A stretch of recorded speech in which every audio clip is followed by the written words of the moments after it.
Okay. So we looked at the single balance mixer last class. Okay. So for today's class, we'll look at the what is called the double balance mixer, and then we'll look at the different options for transconductors. Okay. If we have time, we'll move on to linearity of the mixer. Next class, we'll do noise. Okay.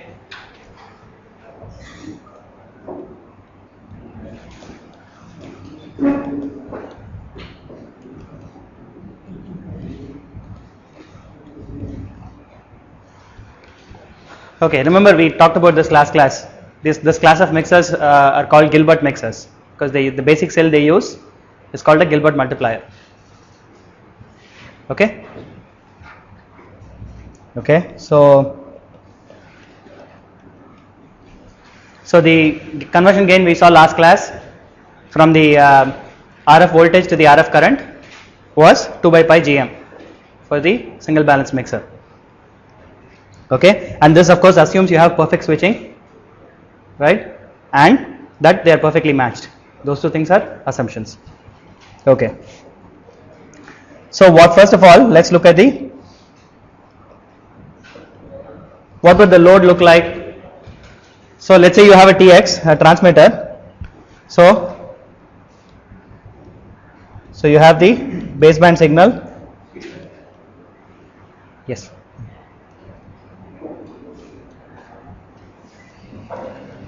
So this is a direct conversion transmitter where you have the baseband signal which is being directly converted to RF through the LO. Okay, there's no intermediate IF. Okay, so what would this look like? So at the input you can have a simple transconductor. Okay, you don't have any bandwidth limitations, so your signal is very low frequency. So let's start off with that.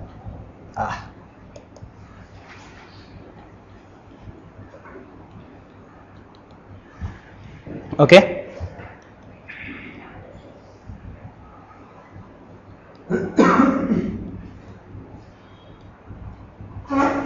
Okay, how about the load?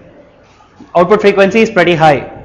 Okay, so you probably can't use resistive loads because your RC bandwidth will be much smaller. Okay, so what do you want to use? You want to use tuned loads. You have some capacitance C. Let me call it L over 2, L over 2.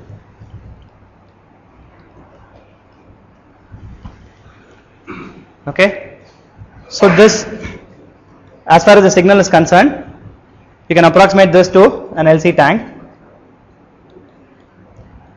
with some parallel resistance RP.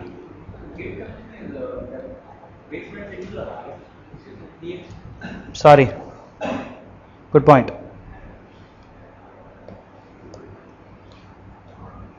And the output comes out of here. Okay.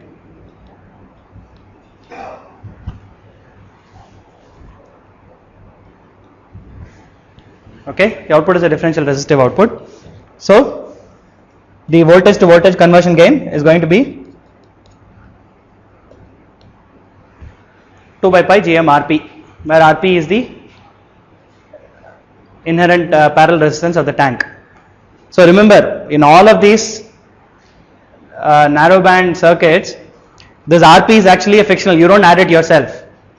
Okay, it comes because the capacitance and the inductance have their own Qs. Okay, and you can replace each one of those components by the ideal component in parallel with the resistance. Okay, which stands for the losses or the Q of the inductor or the capacitor. And so this is the overall parallel resistance. Okay, so that's easy. How about a receiver? Oh, sorry.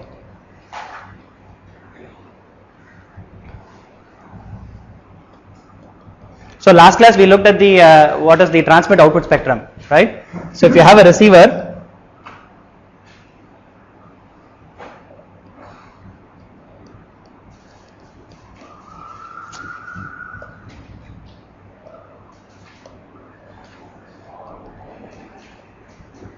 okay, so you're going to have omega LO.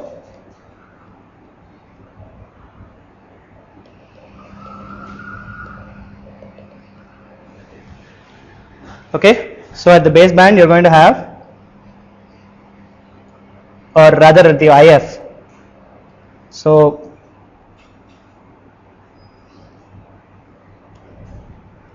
let's say, of course since this is a single balance mixer, you're going to get your omega LO, and let's say your omega IF is somewhere here.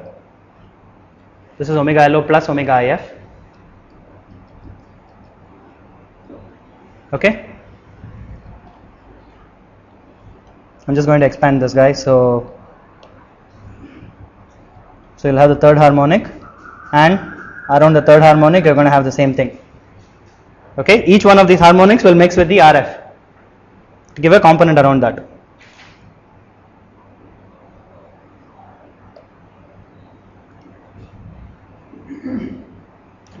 Okay, so you get the idea.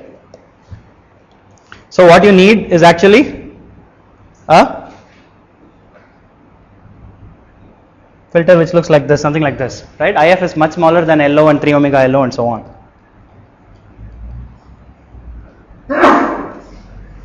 Okay, so which means, so if IF is large enough, you can use LC loads. Okay, let's say IF is a few hundred megahertz, you may be able to use LC loads. But if IF is, let's say, 100 megahertz or something, the inductor and the capacitor values will become too big for you to use anything. You'd be much better off using RC loads. Okay.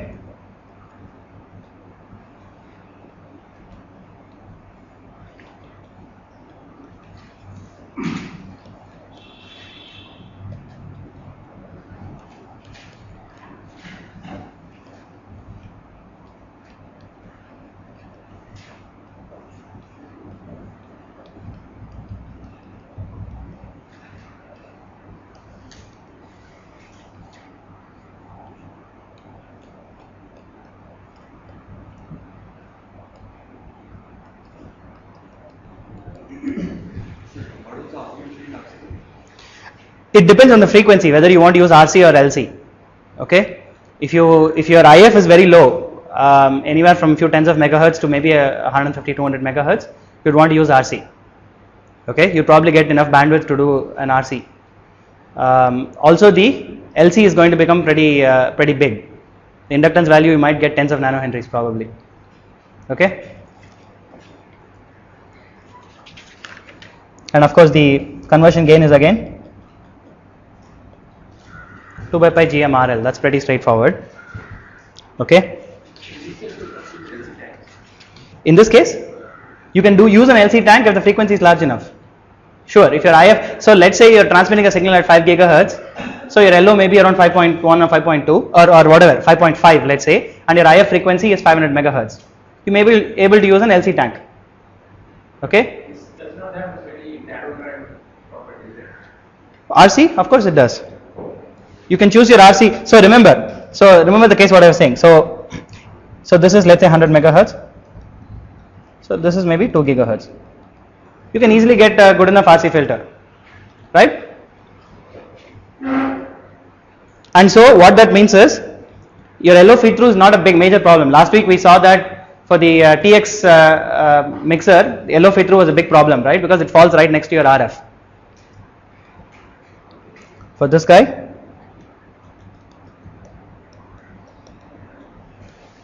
and omega baseband is very small, right? So your LO falls right next to your RF. So that is a problem. In the case of a receiver, depending on your IF frequency, it may not be a major problem.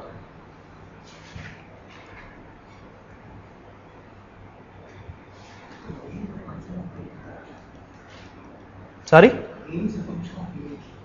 Gain is a function of? Of what? Sorry? Oh, of LO power. Right now we are assuming that in this case, right? Remember that we assume that the current is completely switched between both sides. So that is how you get the 2 by pi factor, right, from last class. Otherwise, it's not a function of LO power. Okay, we assume that the LO is large enough to completely switch the currents and fast, immediate and perfect switching. Once you have that, it's no longer a function of your LO amplitude. Okay, that is something we assumed. We'll look at whether that's really true. I mean, whether how we decide the LO amplitude, we'll look at that either later this class or next class. We'll look at it.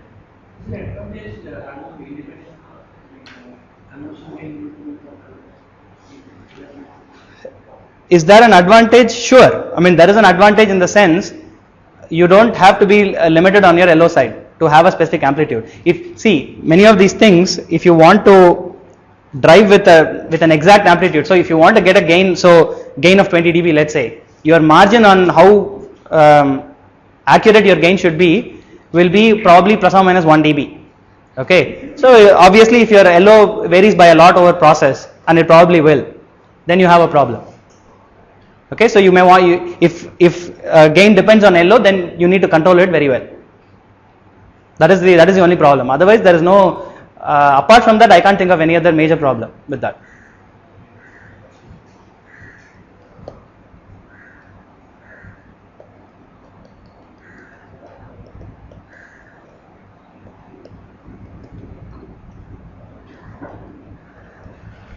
Okay, LO to IF isolation is not a problem here. Okay, so now let's look at how you combat LO to IF isolation. Yes. When we are not going for high frequency, Yes. like the output, why not we can use demos also? We will come to that. That is one of the other things we'll be discussing. Okay, we'll probably, I thought I'll include that with noise. Okay, but this is the kind of the most basic thing. We'll include some PMOS load options with noise. Of course, you can do that. Okay, there are a lot of options. This is the most basic option, RC. So the reason you would want to use PMOS loads, of course, is because of headroom.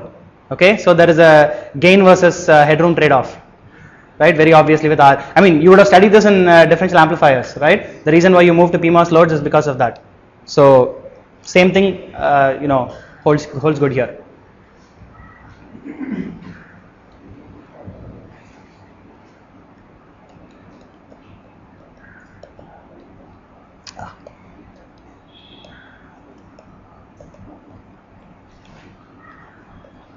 Okay, so we look at the double balance mixer.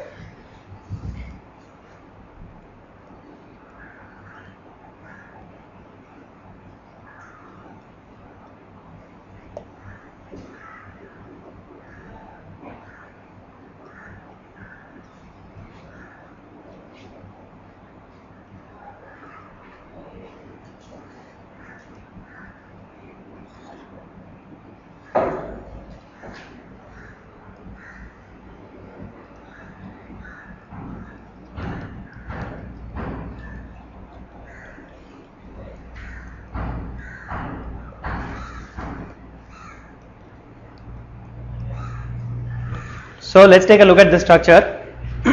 So this is basically just two single balance mixers, except that, so in the earlier case we assume this is IDC plus IRF cos omega RFT.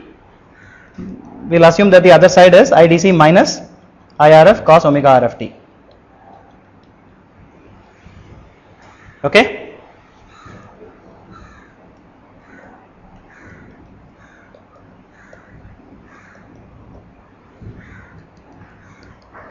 So let's label the currents and see what it looks like. So I1, I2, I3 and I4.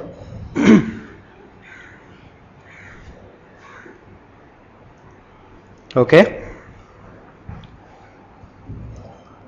So what is I1 minus I2? We already know this, right? This is just a single balance mixer. I1 minus I2 is just the differential output of the single balance mixer.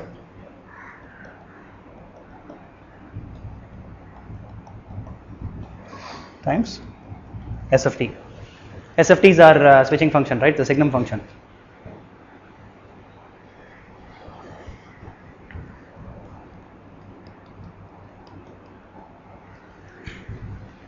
Okay. Now note the sign. Obviously, it's this on this side because VLO plus goes here. I4 minus I3 is IDC minus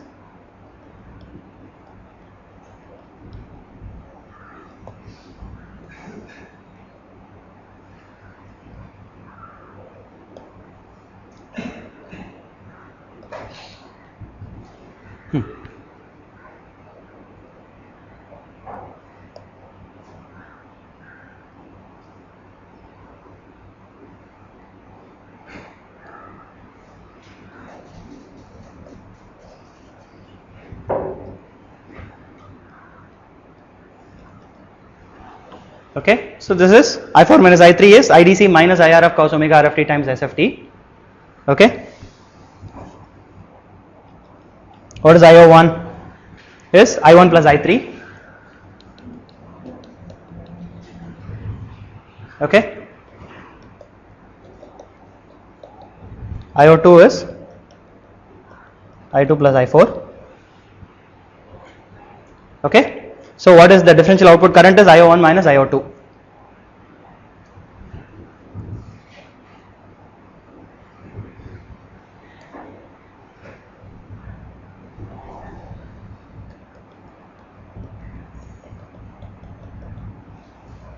So what is this?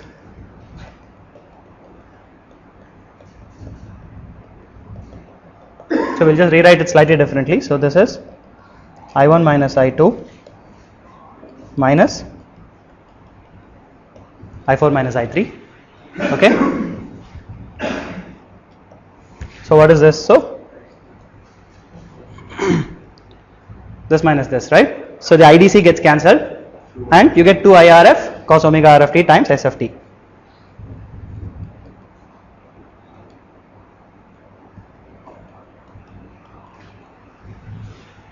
Okay. So note one very important thing. Earlier in the single balance mixer, you are getting your LO component at the output because IDC was getting multiplied with SFT. Remember that? So IDC has obviously has no frequency component, it's DC. Multiplied with SFT has components at omega LO, 3 omega LO, 5 omega LO and so on. So at the output you get components at all of these frequencies. In this case you no longer have IDC, you just have IRF times your frequency. Okay. So this is, so remember that SFT has a magnitude of 2 over pi, so this becomes 4 IRF over pi times, so you have cos omega RFT multiplied with omega LO 1/3 3 omega LO, 1/5 5 omega LO and so on. Okay, so that is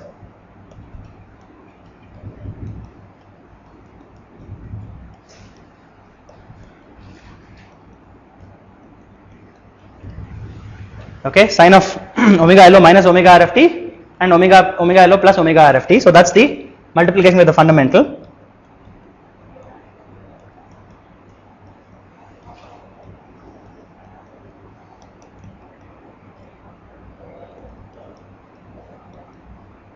Sorry.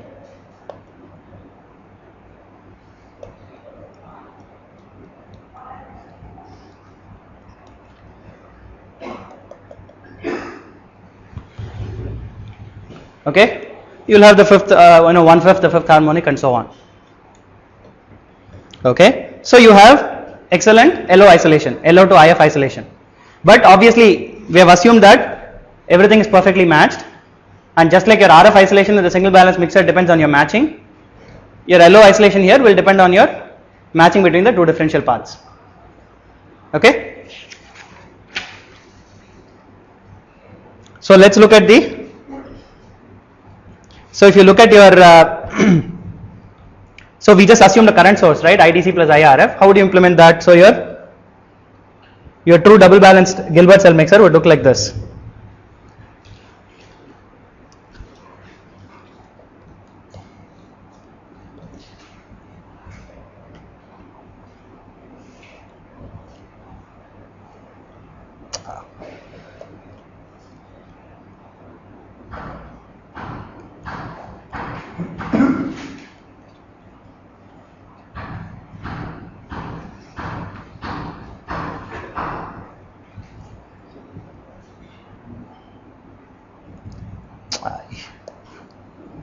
Very bad.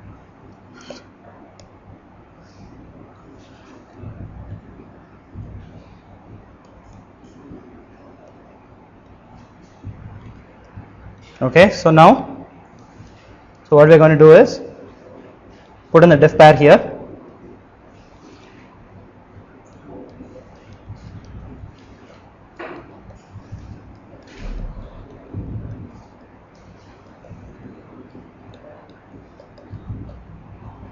And you're probably going to have a current source here.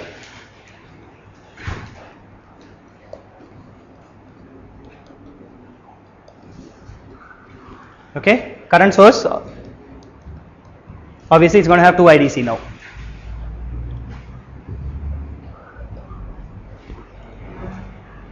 Okay. So obviously one problem is now you have headroom loss due to whatever. If you have a PMOS here, it's PMOS. Okay, you have stacking of 3 transistors. Okay, that is something you can't do much about. You can try to reduce it down to 2. We'll look at that.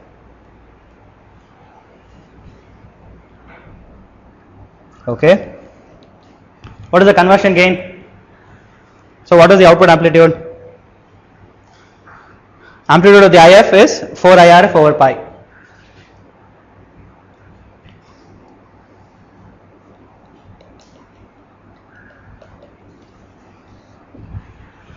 Okay, of course times, that is just the current, so times RL by the input RF amplitude. Okay, what did we assume here? So we assume that there is IRF here and there is an IRF here, right? So your input signal, if you should actually be 2 VRF, right?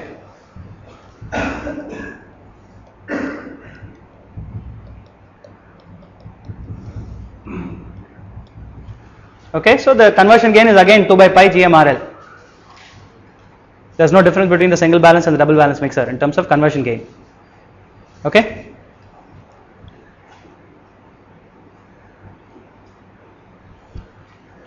Okay. How about LO to IF isolation? So it depends on matching, right?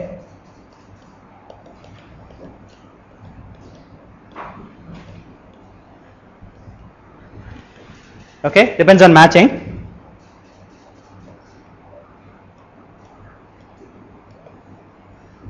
Some quick numbers to keep in mind, right? If you have 1% matching, this gives you around 40 dB of isolation.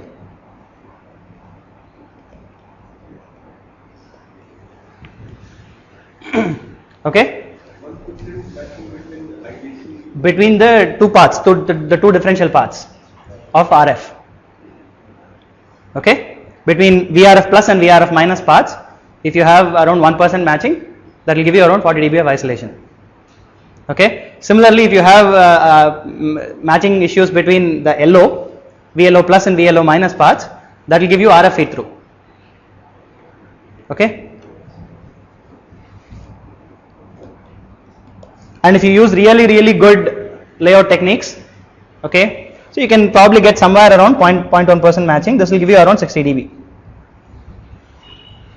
Okay, but you need to use good layout techniques. We'll look at that at the end of this course. I'll have one class on layout, RF and analog layout. I don't know, have you covered analog layout in any course at all?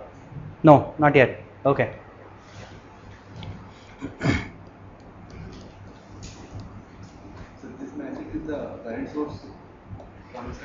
It is your VRF plus and VRF minus paths.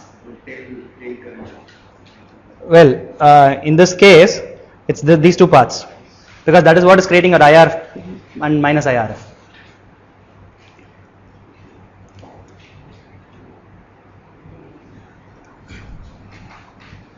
Okay, so what are the sources of mismatch? So you have delta W and delta L.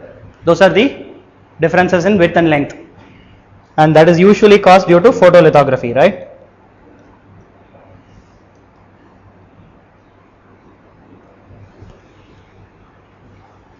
Errors in litho.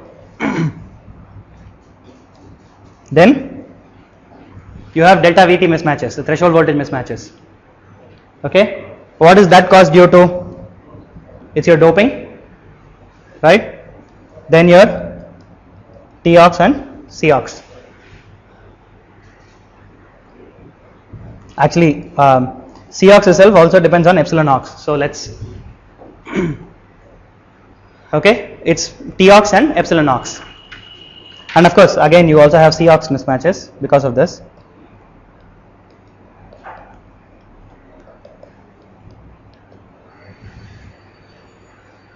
Okay, so mismatches in all of these can cause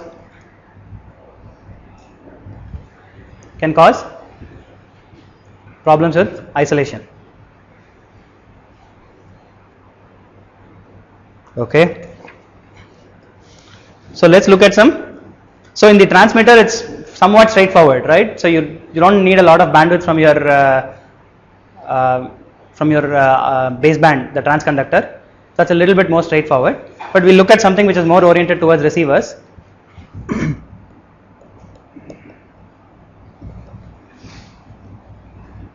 But several of these things can also be used with transmitters. Okay.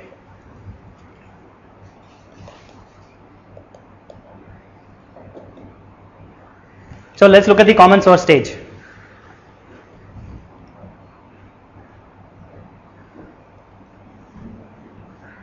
So first thing we'll do is put an inductor at the source for degeneration. Okay, what you'll see is at least several architectures, whatever topologies of transconductors would use some kind of degeneration, resistive or inductive.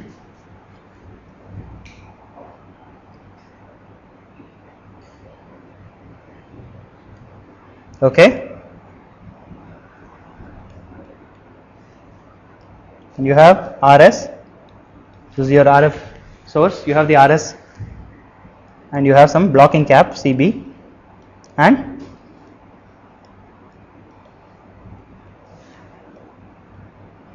you have some V bias through some R bias. And of course we'll assume R bias is much larger and CB is much large enough such that it doesn't matter, right?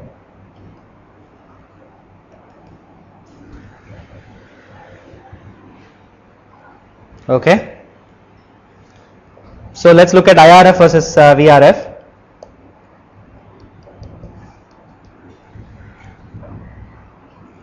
Okay, which means GM effective.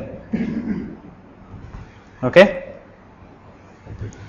obviously the low frequency GM is just GM, so you have 1 plus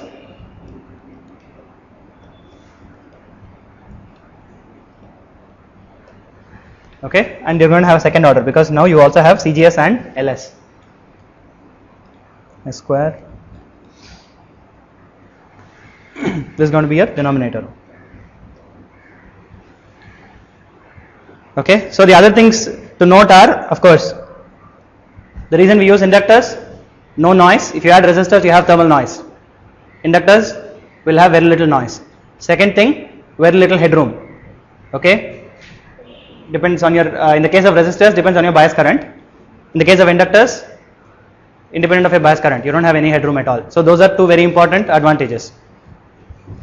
Okay, and there is one third advantage, which is the fact that the impedance of LS increases with frequency. It's omega times LS, right? So at very high frequencies you will have very good attenuation. Okay, because this LS is a high impedance, so you can't have any high frequency current flowing through this path, through the transistor. Okay.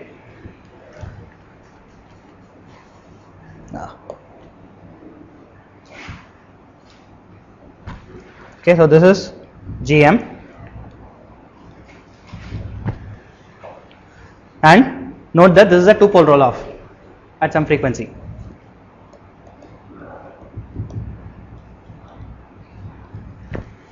So which means minus 40 dB per decade. Okay. Okay, but one thing you have to remember is this is very good if you are driving with something which is matched to 50 ohms, which means you use this LS to again match it to 50 ohms at the input. You'll probably need to use an LG also if you want to get it at the right frequency. Okay, so you'll have something similar.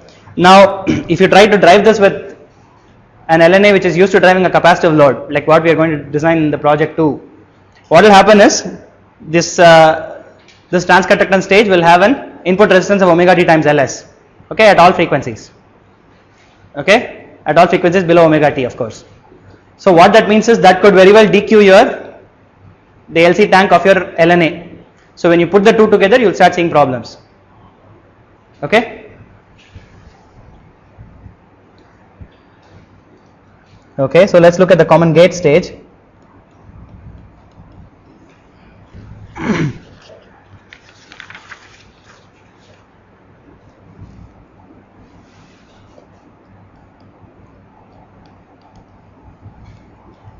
So you have some current here, IDC.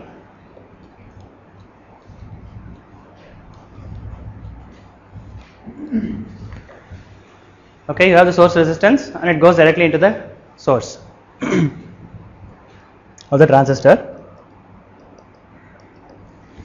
And again this RS acts like a degeneration for the transistor.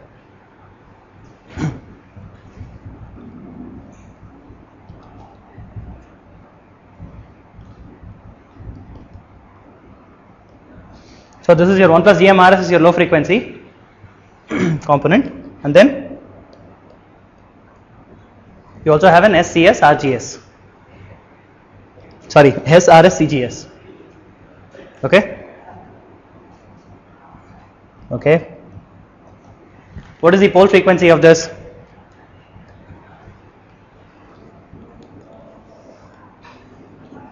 By RSCGS. So which is approximately omega t, okay. So which means it's a pretty wide band stage, but the gain is somewhat lower.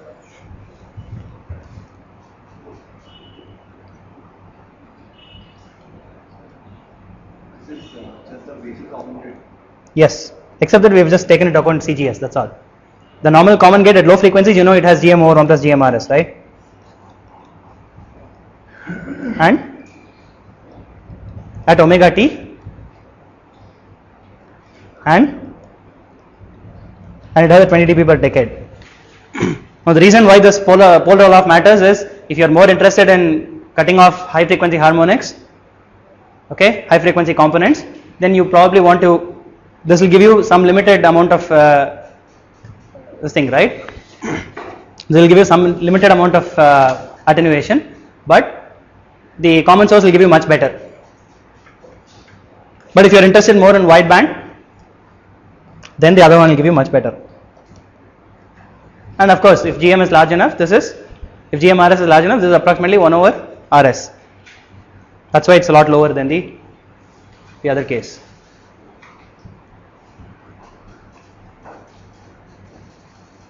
Okay.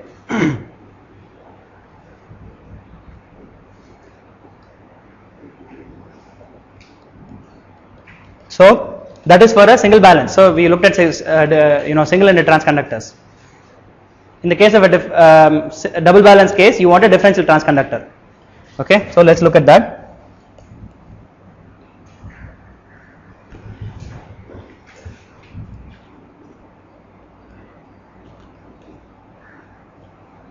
So of course you can just put two of these together.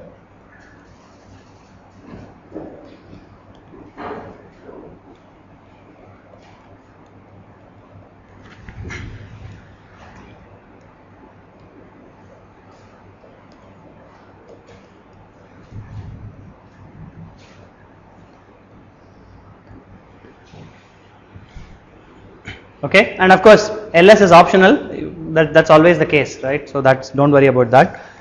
And the good thing about going differential is you get better CMRR, okay, fully differential. You get better CMRR at low frequencies. Obviously at high frequencies what happens is, because of this current source or other things, you will have some parasitic capacitance here, and that will limit your CMRR. So once you go beyond a certain frequency, your CMRR starts dropping until it goes down to 0 dB at very high frequencies, okay. Okay, and of course the differential current has, has no even harmonics, so those are all very common things for differential circuits. Okay, and it has a significant third order component, those are all very common. Okay. Now you can do even better than this in terms of headroom. Why? Because you need probably you need some VDSAT here. Minimum of one VDSAT you need here. So you can also get rid of that. So you can get rid of the current source completely and use what is called a pseudo differential or completely balanced stage. Okay.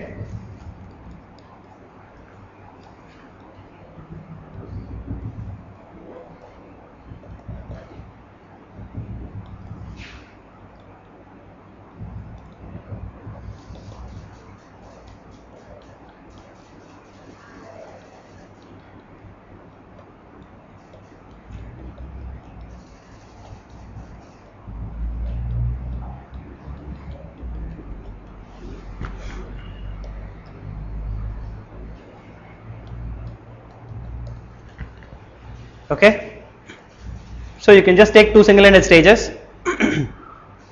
and put them together, drive one with RF plus, the other with RF minus.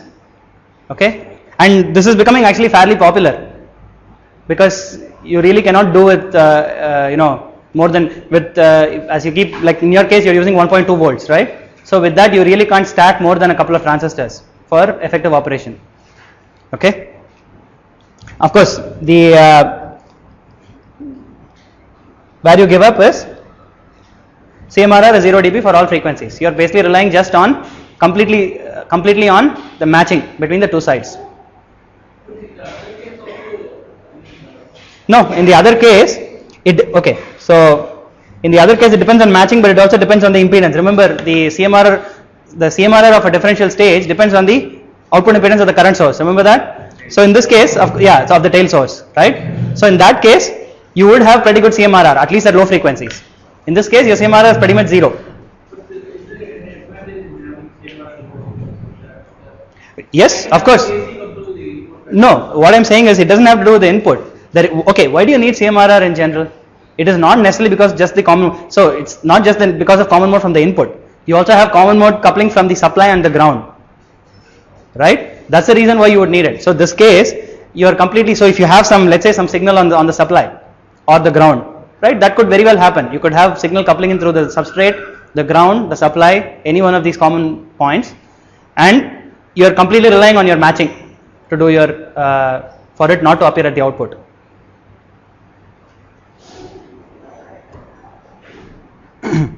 Okay, what is the other thing you know? Assume that these are square law MOSFETs. Okay, if you assume these are square law MOSFETs, okay, that means that there is no third order component at the output. Okay, which means effectively your IIP3 is infinite. If you have a perfect square law device, your IIP3 is infinite for this guy. Okay, in the case of differential that's not true, because you have a relation between VGS1 and VGS2, so that automatically makes you have all harmonics. In this case, if you assume it's square law, its IIP3 is very high, and of course again if you have mismatches, IIP3 will degrade. Okay,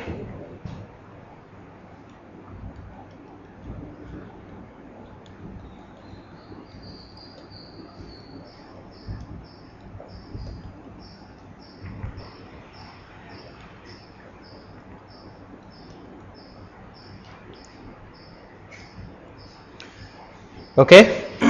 So what else do you know about this? So suppose you want to improve the let's say the filtering at some frequencies.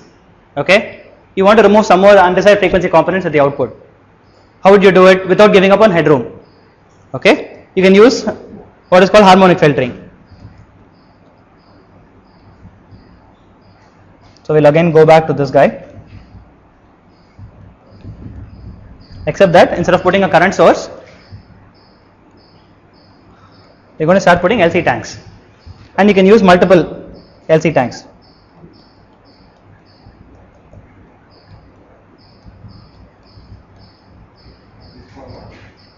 Sorry? So the main idea is,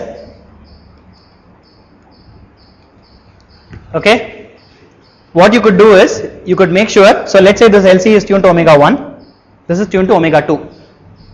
Okay, So at omega 1, this L1 C1 becomes an open circuit. Ideally, you would have some very large resistance, let's say. Okay, so what that means is the current flowing through the output for that harmonic alone is suppressed. Okay, which means the current at the output is suppressed. So you can keep stacking this. The advantage is, of course, you lose very little headroom on your source side. Okay. Yeah. So that's why it's called harmonic filtering.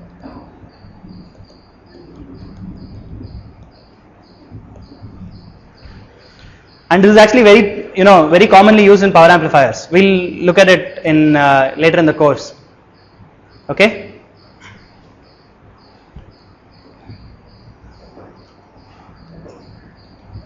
Will look something like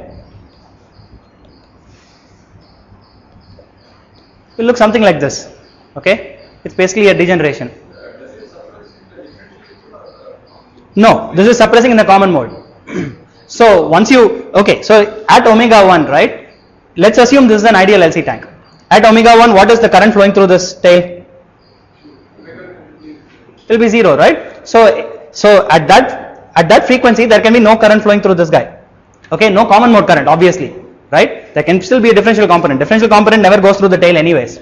Okay, so you're already assuming that it's a common mode. Okay.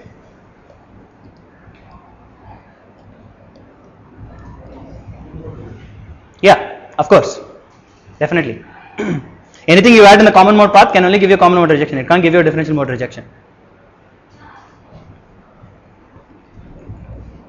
Okay, then let's see. The last one we'll look at. The last one you did pseudo differential. Which one? Yes, this is actually a pseudo differential case, right? As far as DC is concerned, it's a pseudo differential case. Okay, so what happens at any other frequency other than omega 1 and omega 2? What is the voltage at this? This is a very low impedance. Remember, the parallel LC tank is a high impedance at resonance, low impedance at other frequencies. If you assume ideal LC tank, it is basically a very, very sharp characteristic, right? So you choose omega 1, omega 2 depending on what frequencies you want to reject. Okay, to give you an example, usually you could have, so through the common mode path, you want DC to flow, so you don't do anything about that. So let's say you want to get rid of 2 omega RF and 4 omega RF components. Okay, you can get rid of those. You can basically get rid of the harmonics of the omega RF. It's very useful for that, for sure. Sir, there is ground noise. Yes. Not in omega 1 and omega 2. Sure. This one doesn't do anything for ground noise. Okay, so this has nothing to do with ground noise directly. It may be a physical signal. I mean, it may be a real signal which is coupling through the ground path.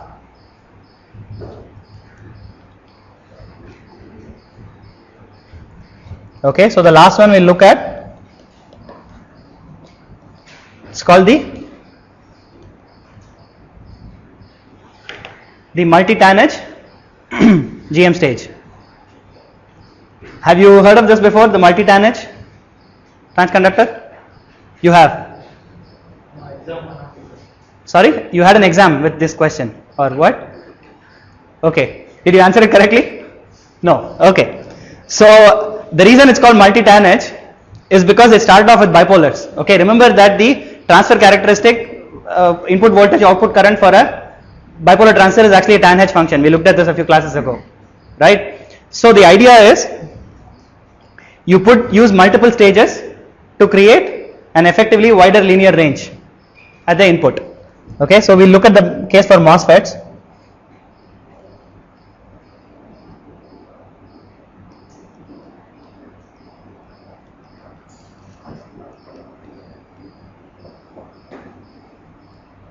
Oh, actually I need a little bit more space.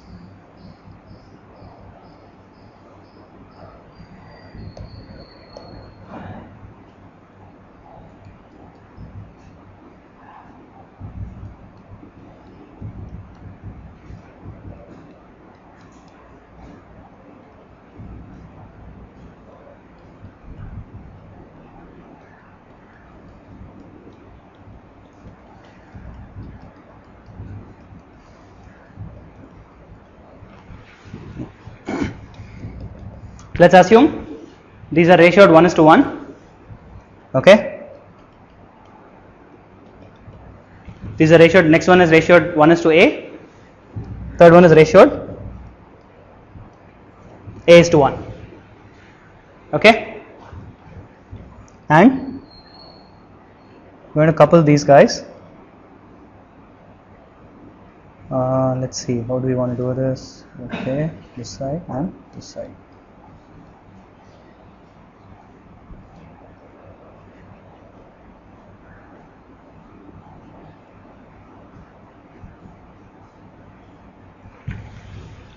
Okay, this is how the output is connected.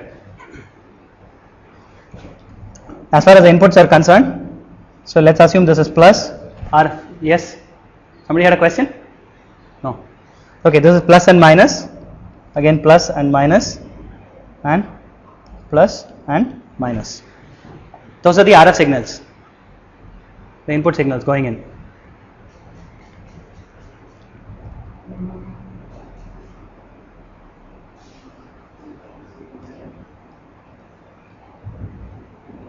So this is the ID.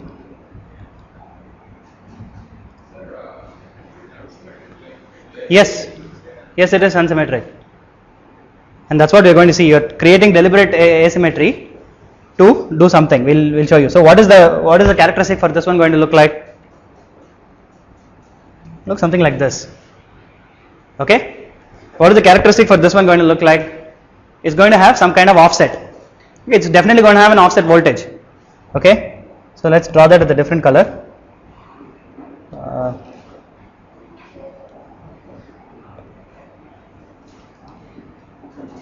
It's going to look something like this. Okay, and this is 2, and the third one is going to have some positive offset. Okay, yes. 3 and 2, they are like equivalent, like Except that one is going to have a positive offset, other is going to have, you're going to make sure one has a positive offset, the other has a negative offset. with this connection it won't.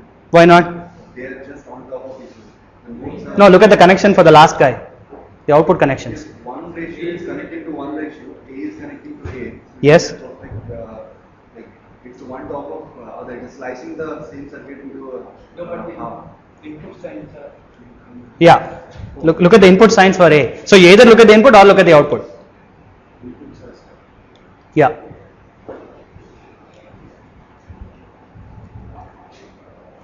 Okay, so this is going to be VOS plus VOS, and you have a, let's say you have a minus VOS here. Okay. So let's say you now plot GM versus VID. Okay. So the first one is going to have a characteristic something like this. Okay. The second one is going to have a characteristic something like this.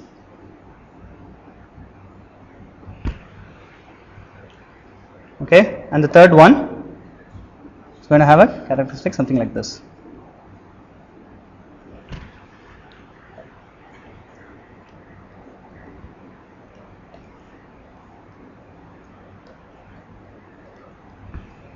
Okay. So what is the overall characteristic, overall GM effective going to look like? So this is, of course, we are plotting GM. Okay, so your overall GM is going to look something like this.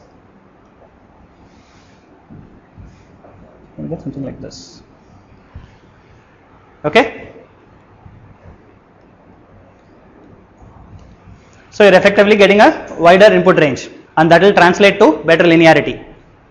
Okay, from input to output. Of course, the reason you can see why it's called the multi-Tanage, right? If you do the same thing for the bipolar, you will have multiple Tanage curves. Okay, and you space them apart.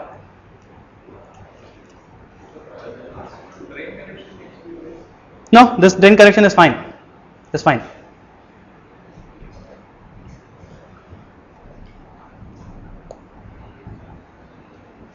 Okay.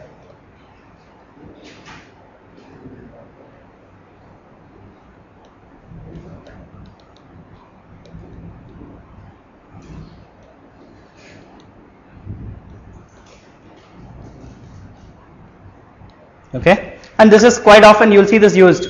Okay, this quite often used in many places. This is not the only place where you could use this GM. You could use this for in a lot of places. Okay, these are just general methods. Okay, so let's stop here. So and continue next class on Monday. So we'll look at the linearity and then the noise. Right, those two things we have left. Yes, it will. So you're definitely trading off linearity versus noise, and of course you are burning 3 times the current. Okay, so definitely. But what you could do, of course, you could have a lower GM and a wider range. That you could always do. You could reduce the current or the sizes, which is what you do on the other cases anyways, right? If you look at degeneration, you are effectively reducing the transconductance and improving the linearity. Okay, so that is what you do here also.